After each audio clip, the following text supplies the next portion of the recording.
শুভ সকাল বন্ধুরা। সকাল সকাল গোপাল সোনার স্নান টান হয়ে গিয়েছে। গোপাল সোনার এই দেখুন, গোপাল সোনার কত সুন্দর সাজাগোজা করেছে। দেখুন কেমন লাগছে আমার গোপাল সোনাকে। বন্ধুরা অবশ্যই কমেন্ট করে জানাবেন।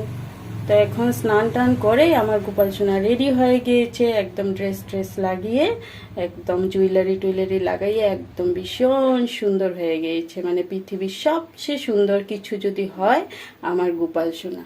তো দেখুন বন্ধুরা কত সুন্দর সাজাগুজা করে এখন আমার গোপাল সোনা বসিয়েছে।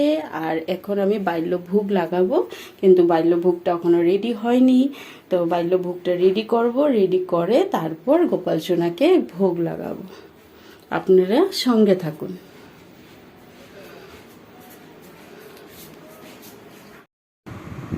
তালের বড়া বানানো হয়ে গিয়েছে। এখন আটা ময়দা মাখবো, মেখে লুচি বানাবো আর সুজি বানাবো বাল্যভোগের জন্যে। তার আগে দেখুন মা কি করছে। তো বন্ধুরা এই দেখুন আমার মা সবজি কাটছে। মা সকাল সকাল উঠে স্নান টান করে তারপর এখন সবজি কাটতে বসে গিয়েছে। অনেক সবজি তো অনেক সময় লাগবে, তো মা সবজিকে কাটতে বসে গিয়েছে। আর আমি এখন গোপাল সোনার বাল্যভোগটা রেডি করব। আজ মা সকাল থেকে অনেক কাজ করেছে, পুরা ঘর পরিষ্কার করে স্নান করে এখন বসে গিয়েছে সবজি কাটতে। বাল্যভোগ লাগানো হয়ে গিয়েছে লুচি সুজি আর তালের বড়া দিয়ে। এখন আমি চলে যাব অন্নভোগটা রেডি করতে। প্রত্যেক বছর জন্মাষ্টমীর পরের দিন অন্নভোগ দেওয়া হয়, তো এইবারও দেওয়া হবে। তো পুরাটাই কিন্তু আমি রান্না করব। এবার তো লোকজন বেশি ইনভাইট করিনি, 14-15 জন হবে আমাদের আশেপাশের, আর আমরা ঘরে যে আমরা সবাই আছি। তো এখন আমি শুরু করে দিব অন্নভোগ রান্না করা। কিন্তু তার আগে মাকে বলেছি এখন তো বাল্যভোগ সবাইকে দেব, তো সেই জন্য আরও কয়টা লুচি ভাজতে। তো মা বেলে দিচ্ছে, আমি ভেজে নেব। অনন্তর বাবাও এসে পড়েছে দোকান থেকে প্রসাদ পেতে। তো আমি এখন সবাইকে প্রসাদ দিয়ে তারপর আমি রান্না শুরু করে দিব। তো মার কিন্তু আজ অনেক পরিশ্রম হয়ে গেছে। মা অনেক সকাল সকাল উঠে এত কাজ করছে যে মা যে করতে পারছে ভালো করে, এটা আমার জন্যে কিন্তু অনেক বড় কথা। জানি না এগুলো ঠাকুরেরই আশীর্বাদ। তো আজকে আমারও কিন্তু অনেক পরিশ্রম হবে। প্রথমবার আমি এত লোকজনের জন্য রান্না করব। ঠাকুরকে ডাকছি যে সব কিছু ভালো মতন সুন্দর মতন হওয়ার জন্যে। গত বছর অনেক বড় করে জন্মাষ্টমী করা হয়েছিল, অনেক লোকজন ইনভাইট করেছিলাম। বাইরে অনেক বড় করে প্যান্ডেল করা হয়েছিল ভোগ রান্নার জন্যে। রান্নার মাসি এসেছিল, ব্রাহ্মণ মাসি। আর এবার তো একদম শর্টকাট সিম্পলভাবে করছি, একমাত্র আমার অনন্তর পরীক্ষার জন্যে। আমার অনন্ত এই যে এখন অল্প আগে আসলো স্কুল থেকে পরীক্ষা দিয়ে, আবার আজও তার পরীক্ষা ছিল, কালও থাকবে পরশুও থাকবে। তো ও এসে এখন প্রসাদটা খেয়েছে আর আমি তো এখানে রান্নায় ব্যস্ত। বন্ধুরা আপনারা কিচ্ছু মনে করবেন না, আমি কিন্তু আপনাদেরকে আজ আমি অনেক কিছু দেখাতে পাচ্ছি না, কেন আমি একলা হাতে এত কিছু করতে হয়েছে। আর মা তো ভিডিও করা জানেও না, তো মা সেই জন্যে আমাকে হেল্প করে দিচ্ছে আর আমি করছি, আর আমরা দুজনে মিলেই সব কাজগুলো সামলাচ্ছি। তো বন্ধুরা সেই জন্যে আপনারা মানে কিছু মনে করবেন না, আমি একা হাতে আমি সব কিছু আপনাদেরকে দেখাতে পারছি না, কিন্তু আমি চেষ্টা করছি যতটুকুই আমি পারবো আপনাদেরকে দেখাতে। তো এখন আমার ভাতটা হয়ে গিয়েছে। বন্ধুরা আমি কি রান্না করেছি আপনাদেরকে বলছি।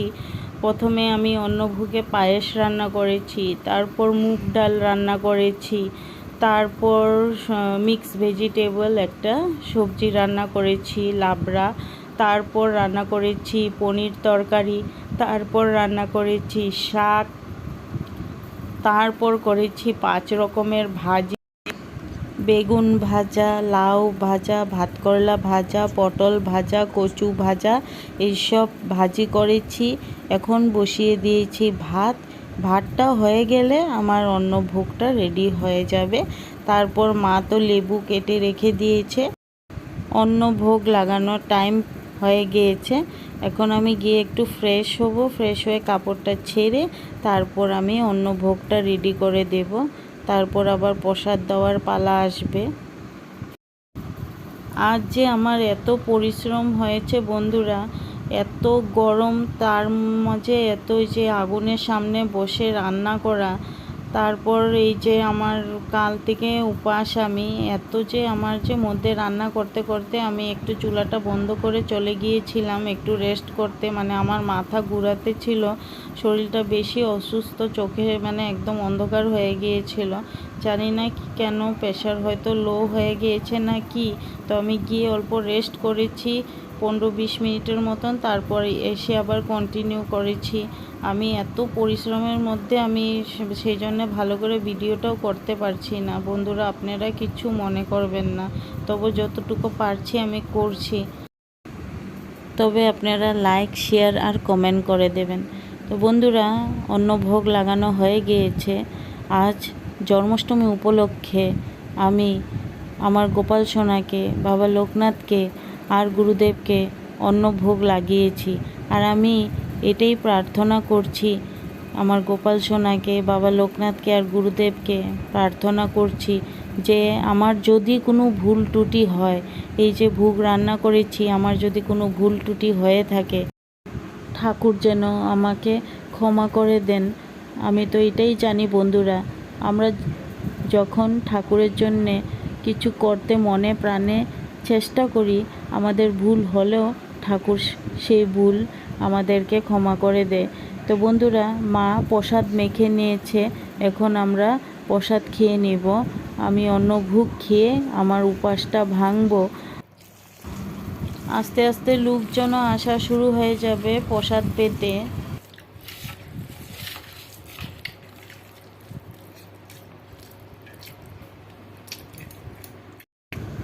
এখন বাজে রাত্র 10:30। এখন বসে আমি প্রসাদ খেয়ে নিচ্ছি। সবার খাওয়া দাওয়া হয়ে গিয়েছে বন্ধুরা। অনেক লোকজন এসেছিল, সবাইকে প্রসাদ দিয়েছি, আর অনেক কাজ ছিল একা হাতে, তো আমি আপনাদেরকে সব কিছু দেখাতে পারিনি, সেজন্য আপনারা কিছু মনে করবেন না। তো এই দেখুন, এখনও ঠাকুরের প্রসাদ আছে। আমি খাওয়ার পরে সব কিছু ঠিকঠাক করে গরম করে আবার রেখে দিব, কালকেও আমরা খেতে পারবো।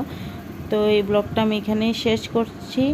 ভালো থাকুন, সুস্থ থাকুন, দেখা হচ্ছে আবার নতুন একটি ব্লগে। টাটা।